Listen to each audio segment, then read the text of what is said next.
On the morning of June 6, 1944, as the first waves of Allied troops stormed Utah Beach in Normandy, Private First Class Larry Sopity crouched behind cover and transmitted the first message from the invasion beach. Speaking into his radio in a language the United States government had spent decades trying to erase, he said, "Tsak Nunue, Atatu Nunue. We made a good landing. We landed in the wrong place." The Germans intercepting this transmission had no idea what they were hearing.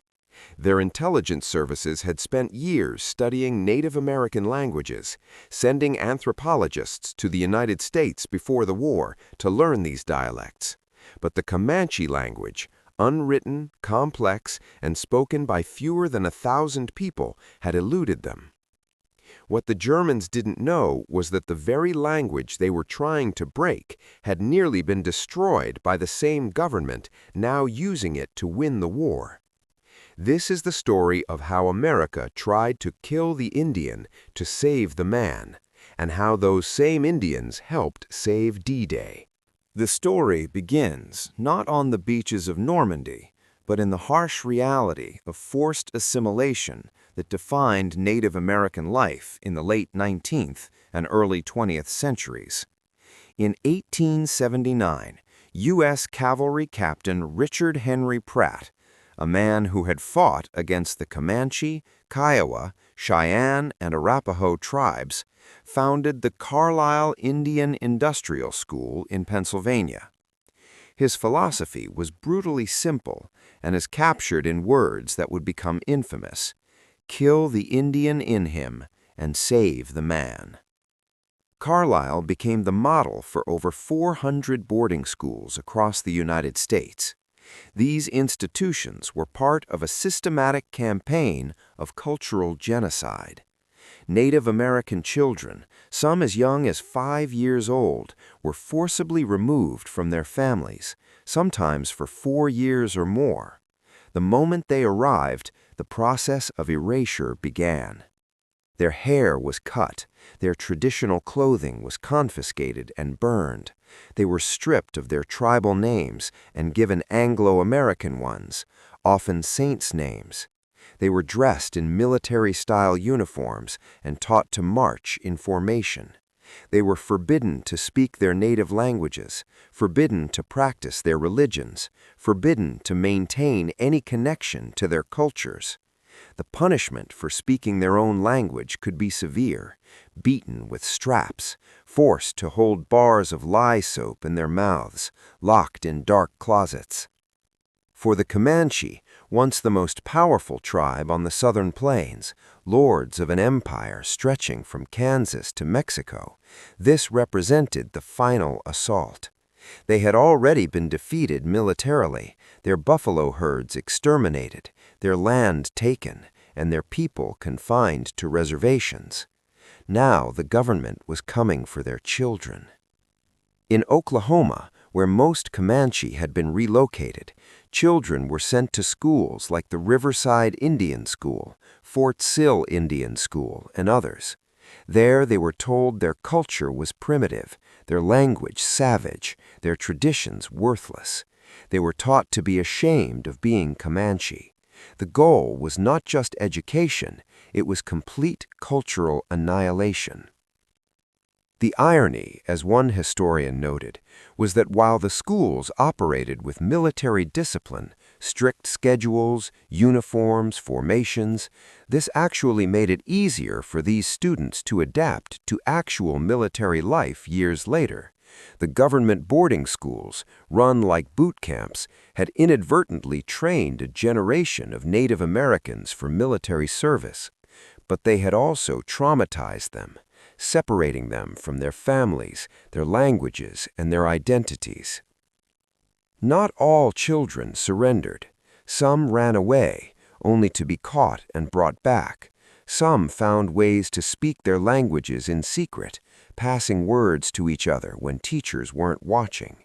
Some held on to their traditions in their hearts, waiting for a time when they could reclaim what had been stolen. But for many, the damage was done.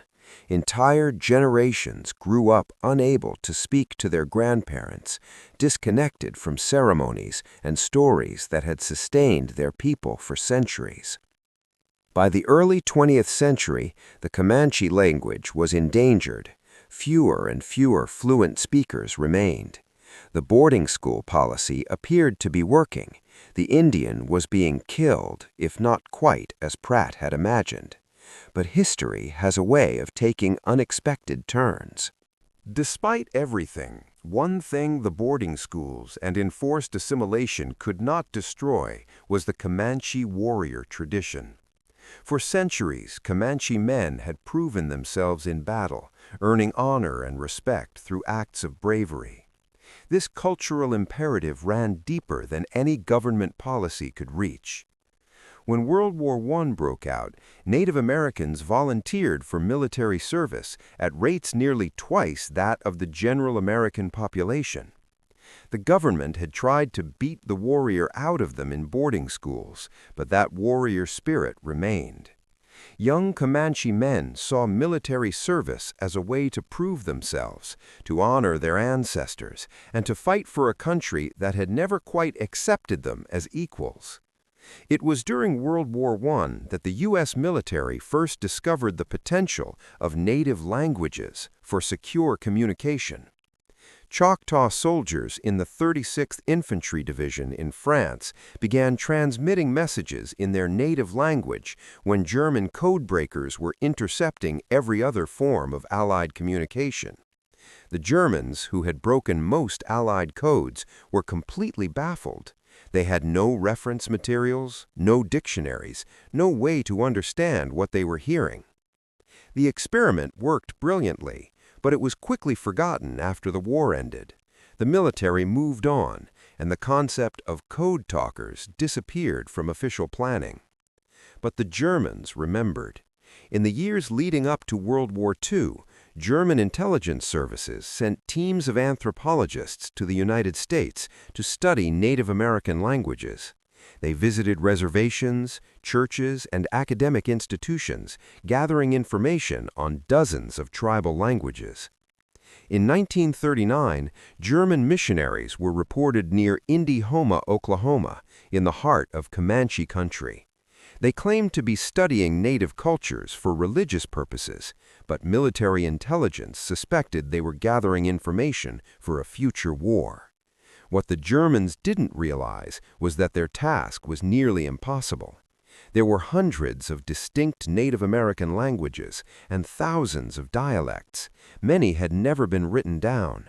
And the Comanche language, in particular, had a complex structure that made it exceptionally difficult for outsiders to learn. When the Japanese attacked Pearl Harbor on December 7, 1941, America was thrust into a global war. The military remembered the success of the Choctaw Code Talkers from World War I and began looking for ways to create secure battlefield communications that enemy codebreakers couldn't crack. In the winter of 1940-41, before the U.S. had even entered the war, military planners approached the Comanche Nation. The proposal was straightforward but loaded with irony. The government that had spent decades trying to erase the Comanche language now wanted to use it to win a war. They needed men who were not only fluent in both Comanche and English, but who could think fast under pressure and operate sophisticated radio equipment in combat. Second Lieutenant Hugh Foster, a recent West Point graduate, was given an unusual assignment: recruit 17 Comanche men and train them to create an unbreakable code. Foster had no background in linguistics and no experience with Native American cultures. But he understood radio communications and military tactics. What he needed were the Comanche themselves to build the code. 21 Comanche men were initially selected for the program. 17 went on to enlist in the U.S. Army and joined the 4th Infantry Division, 4th Signal Company. Many of them had attended boarding schools. Some still carried the trauma of those experiences, the beatings for speaking Comanche, the shame they'd been taught to feel about their heritage. Now, suddenly, that same heritage was being called upon to serve their country. The men reported to Fort Benning, Georgia, in early 1941. There, they received standard training as radio operators and line repairmen, learning to use military communications equipment, string and repair telephone wire, and operate under combat conditions. But their real work was something the Army had never attempted before, creating an entirely new code based on the Comanche language. Creating a code is always challenging, but the Comanche Code Talkers faced unique obstacles. Modern warfare was filled with terms that had no equivalents in the Comanche language. How do you say tank in a language developed by people who rode horses across the plains? How do you distinguish between a fighter plane and a bomber when Comanche has only one word for airplane? The solution was both simple and brilliant: substitution. The Code Talkers used descriptive Comanche words to represent military terms. A tank became wakare, turtle, because tanks looked like turtles with their hard shells. A bomber became pregnant bird because it carried bombs like a bird carrying eggs. A fighter plane was a hummingbird because of its speed and agility. Adolf Hitler was dubbed Posa Taivo, crazy white man. For military units, they created a system. 1 crow meant 1st Division, 2 crows meant 2nd Division, and so on. Commanding officers became war chiefs. Machine guns were sewing machines. Grenades were potatoes. A battalion became a buffalo herd. The substitutions were logical enough for the Comanche speakers to remember quickly, but completely opaque to anyone listening in. But the code had to be even more secure. For proper names, places, people, military installations that lacked specific code words, the talkers developed a spelling system.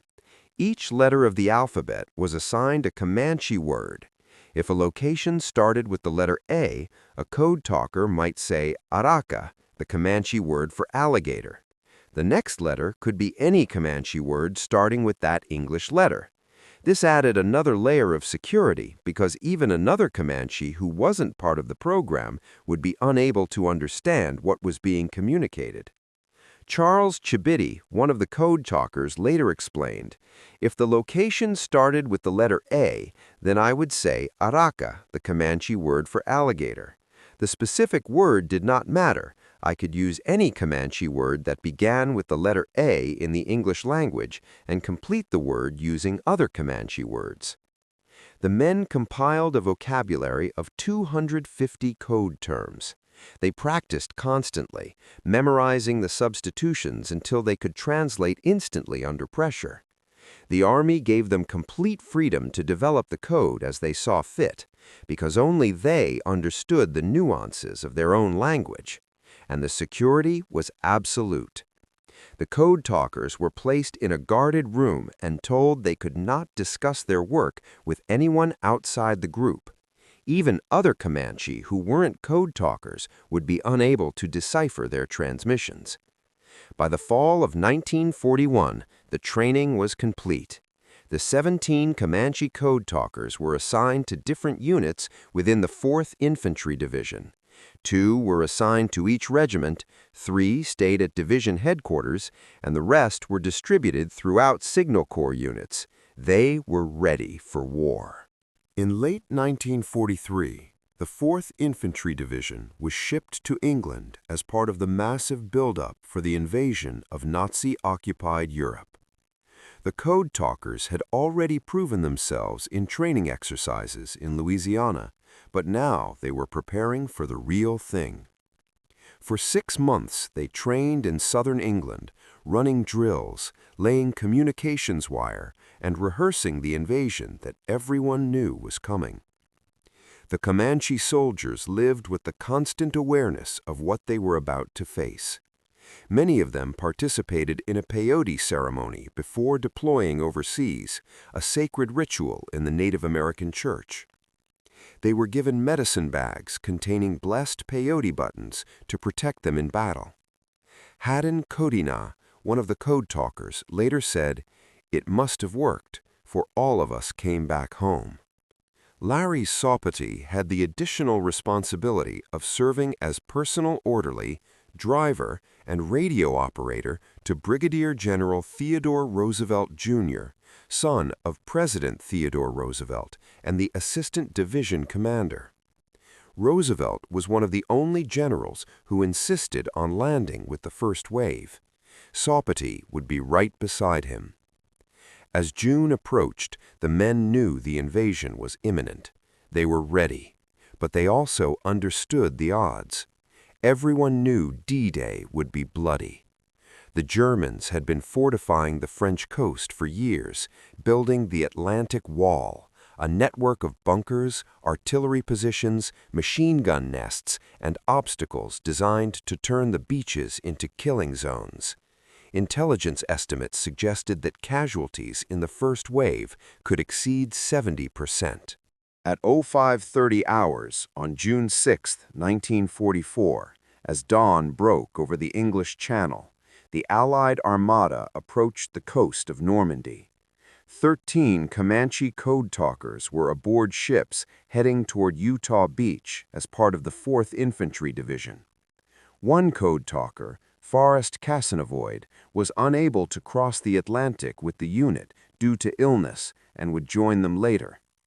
The invasion plan called for the 4th Infantry Division to land on a specific stretch of beach codenamed Utah, but strong currents and obscuring smoke from naval bombardment caused the landing craft to drift. When the first wave hit the beach at 0630 hours, they were 2,000 yards, more than a mile, south of their intended landing zone. General Roosevelt, assessing the situation, made a command decision: "We'll start the war from right here." Larry Saupati was among the first to hit the beach. As machine gun fire kicked up sand around him and artillery shells exploded in the surf, he grabbed his radio and transmitted the first message from the invasion beach. Speaking in Comanche, he reported to division headquarters, "Tsak nunui, ataktu nunui." "We made a good landing. We landed in the wrong place." The irony of that moment cannot be overstated. Here was a Comanche man, a member of a people who had been forcibly dispossessed of their land, fighting on a foreign beach to liberate another people from occupation. Here was a man whose language had been beaten out of him in boarding school, now using that same language to coordinate a military invasion. And the message he sent, in a language the government had tried to destroy, was helping to save American lives. Throughout D-Day and the days that followed, the Comanche Code Talkers worked non-stop.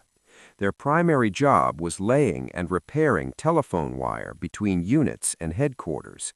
This was extraordinarily dangerous work. They had to string wire across open ground under fire, sometimes climbing dead trees to keep the lines high enough that they wouldn't be severed by tanks and tracked vehicles. Roderick Red Elk volunteered to climb a lone dead tree on Utah Beach to string wire, fully exposed to German fire, because it was the only way to maintain communications. When telephone lines were cut, which happened constantly, they switched to radio, and that's when the code proved its worth. German intelligence services intercepted the transmissions immediately. They heard voices speaking a strange, incomprehensible language. They had code breakers listening around the clock, trying to find patterns, trying to break the cipher. They never succeeded, not once, not in a single message throughout the entire war. Charles Chibity later recalled his role. "My job was to be a code talker, to get to the front lines and report back to the command post what kind of artillery was coming in on us and other information." But his duties extended beyond communication. When he wasn't transmitting messages, he was laying wire, repairing connections, and occasionally fighting. When it came to combat, he said, I would hit the ground like a prairie dog. I wasn't made to fight, just to lay line and talk Indian, but I had to use my gun. The Code Talkers transmitted tactical information, troop movements, enemy positions, artillery coordinates, supply requests. Every message went out in Comanche code. Even if a German soldier who happened to speak Comanche somehow intercepted a transmission, which itself was nearly impossible, the code words made the message intelligible. Pregnant bird and baby birds and turtles would mean nothing without knowing the system. Utah Beach was just the beginning. The 4th Infantry Division, with its Comanche Code Talkers, pushed inland. They fought through the hedgerows of Normandy, where every field was a potential death trap. They were there when Paris was liberated in August 1944, one of the war's most joyous moments. They assaulted the Siegfried Line, Germany's defensive fortifications along its western border. In the fall of 1944, they pushed into the Hurtgen Forest, one of the longest and bloodiest battles the U.S. Army fought in Europe. For months, they battled through dense woods in freezing rain, facing German defenders who knew every foot of the terrain. Casualties were horrific. The Code Talkers kept the communications flowing, often working under direct fire. In December 1944, they were caught in the Battle of the Bulge when Germany launched its last major offensive in the West. The 4th Infantry Division held positions in the northern shoulder of the German breakthrough. In temperatures well below freezing, with supply lines cut and surrounded on 3 sides, the Code Talkers kept transmitting. Their messages coordinated the defense, called in artillery support, and helped prevent a complete German breakthrough. Several Comanche soldiers were wounded in action during the campaign. They received Purple Hearts and other decorations, but all 17 who went into combat survived the war. From June 6, 1944, to Germany's surrender on May 8, 1945, nearly a full year of continuous combat, the wire platoon of the 4th Signal Company laid more than 15,000 miles of communications wire. The Comanche Code Talkers were involved in nearly every major American operation in the European theater. They were there when Allied troops liberated Nazi concentration camps, witnessing horrors that would stay with them forever. They were there when the Allies crossed the Rhine River into the heart of Germany. And they were still transmitting in Comanche code when German forces finally surrendered in May 1945. Throughout the entire war, the Germans never broke the code, not even close. After Germany's surrender, captured German intelligence officers were interrogated about Allied codes. When asked about the strange language they had intercepted, they admitted complete bafflement. They had assumed it was some kind of elaborate artificial code, never suspecting it was a real language. Some thought it might be Basque, others guessed it was a Slavic dialect. None ever identified it as Comanche. When the war ended, the Comanche Code Talkers returned to Oklahoma. There were no parades, no public recognition, no medals specifically for their work as Code Talkers. They simply went home, and they were sworn to secrecy. The U.S. government classified the Code Talker program, believing it might be useful in future conflicts. The Code Talkers were told they could not discuss their wartime work with anyone, not their families, not their friends, not even other veterans. So they kept silent. For decades, they said nothing. Some found it difficult to readjust to civilian life. Like many veterans, they carried the psychological weight of what they had seen and done. But unlike other veterans, they couldn't even talk about their unique contribution to the war effort. The very thing that made them special, the use of their native language in combat, had to remain secret. In July 1946, the Comanche Nation held a homecoming celebration in Walters, Oklahoma, to welcome back the Code Talkers. The community knew something important had happened, even if they didn't know the details. The Comanche honored the Code Talkers according to their own traditions. Charles Chibity received a cavalry officer's saber from tribal elders, an honor among the Comanche comparable to the Medal of Honor. But to the wider world, they remained invisible. While the Navajo Code Talkers who served in the Pacific began to receive some public recognition after the program was declassified in 1968, the Comanche Code Talkers stayed in the shadows. Few people knew they existed. History books didn't mention them. Their story wasn't taught in schools.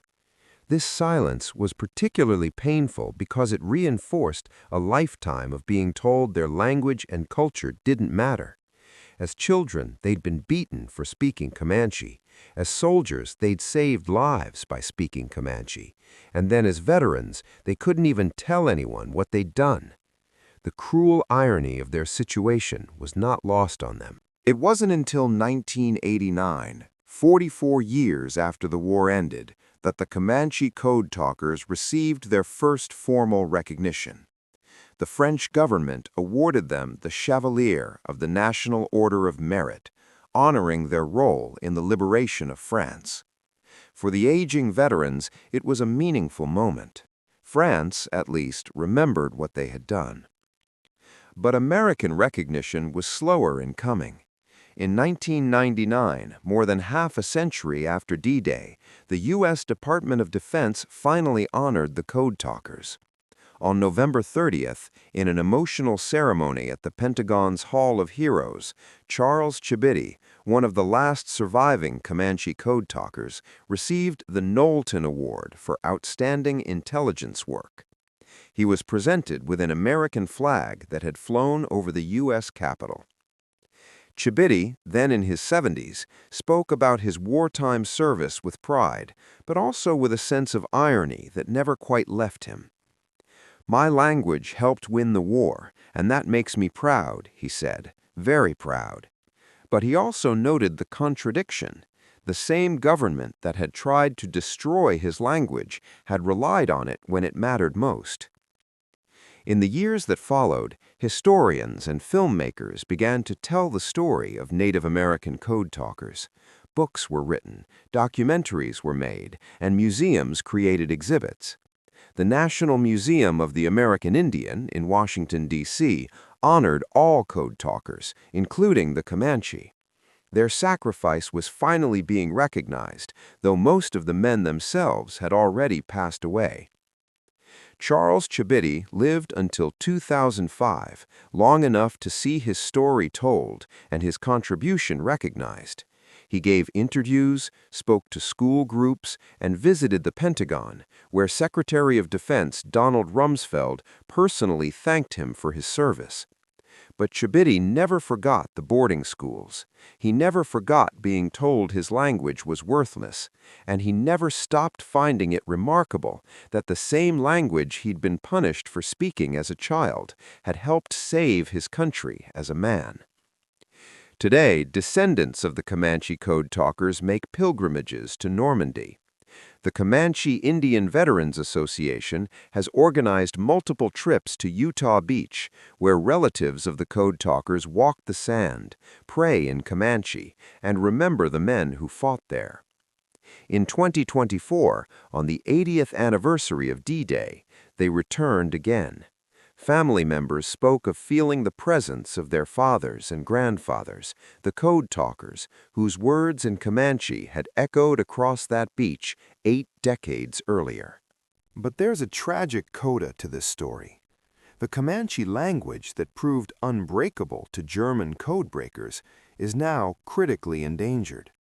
According to recent estimates, fewer than 200 fluent speakers remain, and most are elderly. The boarding school policy, despite failing to completely erase the language during the Code Talkers' generation, had long-term effects that continue today. Entire generations grew up unable to speak Comanche because their parents and grandparents had been punished for speaking it. The trauma of the boarding schools created a break in transmission. Many Code Talkers, despite their wartime experience, didn't teach their children Comanche because they associated the language with punishment and shame. By the time the Code Talker program was declassified and their story could be told, the damage had been done. Today, the Comanche Nation is working desperately to preserve and revitalize the language. Language programs have been established. Dictionaries have been compiled. Digital archives preserve recordings of fluent speakers. Schools on the reservation teach Comanche to children. But it's a race against time. With each passing year, more of the elders who speak fluent Comanche pass away, taking irreplaceable knowledge with them. The irony is profound and painful. The U.S. government spent a century trying to kill the Comanche language through boarding schools and forced assimilation. The language survived, barely, and played a crucial role in winning World War II and saving American lives. And now, partly as a result of those same assimilation policies, the language is dying. The code the Germans couldn't break may be broken, after all, not by enemy intelligence, but by the legacy of American cultural genocide. The story of the Comanche Code Talkers forces us to confront uncomfortable truths about American history.